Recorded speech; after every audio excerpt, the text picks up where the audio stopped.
За дараах тэнцлүүд бол өгөгдсөн.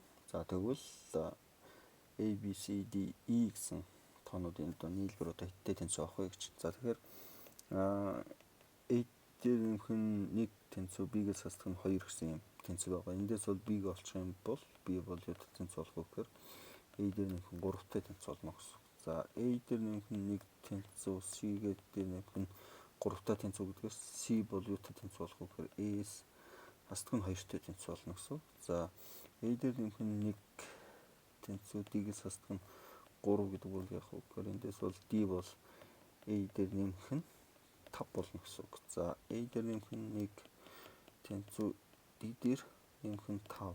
Эндээс бол E бол A-с хасдаг нь 4 болно гэсэн. За эдгээрийг бол тавал тэгэд бол хэлбэрхэн олчих чадна. За тэгээд нэмэх нь A гэсэн энэ 5 тооны бол нийлбэр болох юм байна. За тэгэхээр нийт бол энд бол A бол 5 ширхэг байна. За тэгээд ард байгаа тоонуудыг бол тооцоолох болно гэсэн.